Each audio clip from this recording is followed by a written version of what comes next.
Hello, my name is Sarah Duque, and today I'm going to be talking about my research paper and the topic of the impact of effective communication on marketing success and business growth.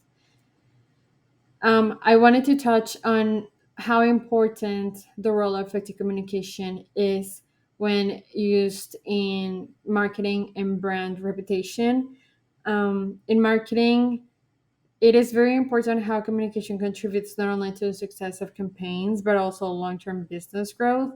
And as we live in a digital world and era right now, I wanted to research and analyze how different brands stand out from others with the use of clear, authentic, and consistent communication strategies.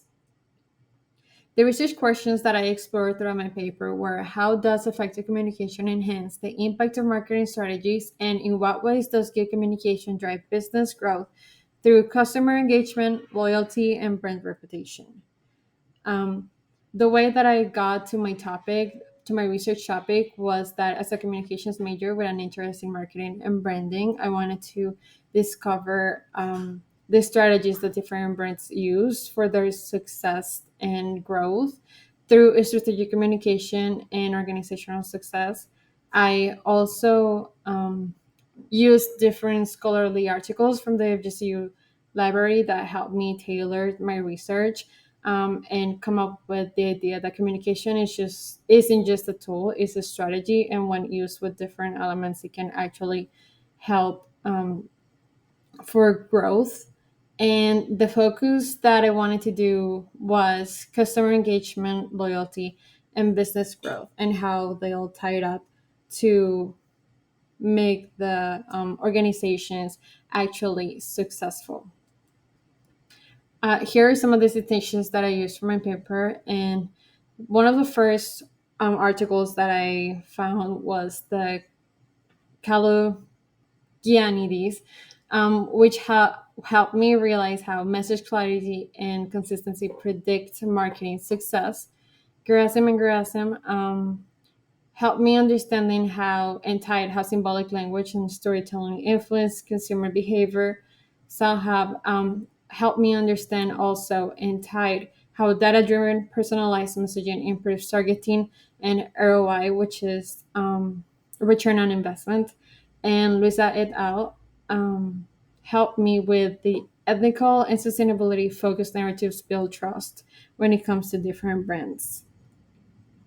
The methodology that I used was that, as I mentioned before, I chose three brands, which was Nike, Apple, and Victoria's Secret, and I analyzed their digital content, which was mostly social media posts, digital campaigns or ad campaigns, and their website copy as well. So, by analyzing them with different elements like tone, consistency, storytelling, and emotional appeal, I came up with the analysis and the research where user interaction also helped me evaluate the success and growth of these different companies, going through the likes, shares, and the engagement on posts, and the success on different digital campaigns that they use for the communication strategy.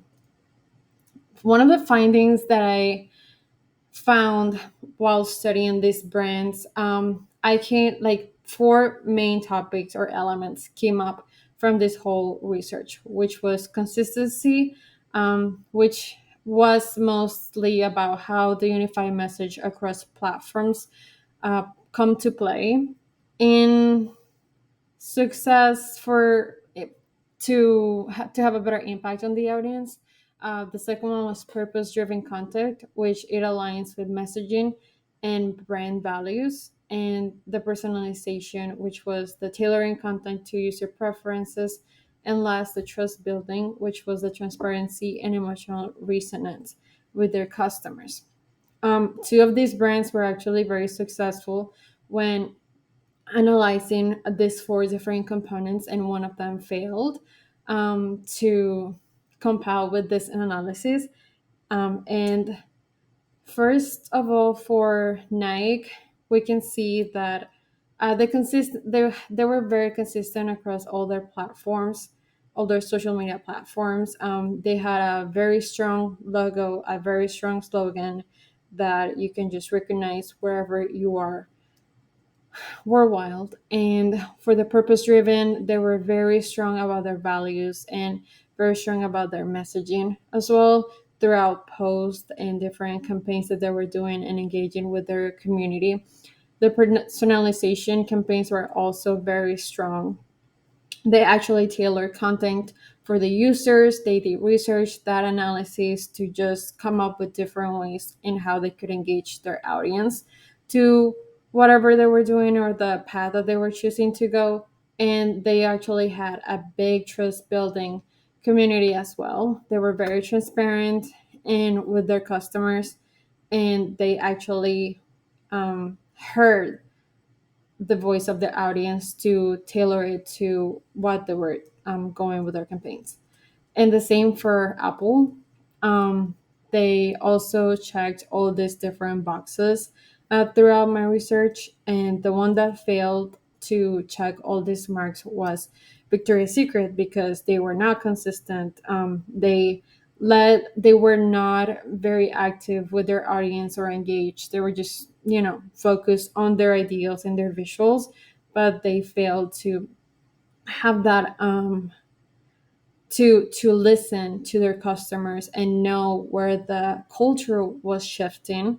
So they failed to actually maintain consistency, and once they tried to like make that big change, they elapsed and they failed. Their audience was not, they did not feel like they were purpose driven as well, like they did not align with their message or their brand values since the beginning. They just tried to like play in this big cultural shift, which was the downfall of their brand in recent years, and as well as the personalization was like off compared to what they were in the beginning as to what they are now. So, in conclusion, the communication isn't just about what you say; it's about how and why and how you do it and how you, of course, communicated with the outside world. So brands like Nike and Apple, they thrive through the strategic messaging, and they actually manage to grow as the cultural shift goes, as the time goes. They build identity, connection, and trust, even the challenges and obstacles that they had in the beginning, as opposed to Victoria's Secret show what happened when communication strategies fall out of touch. Um, so thank you very much.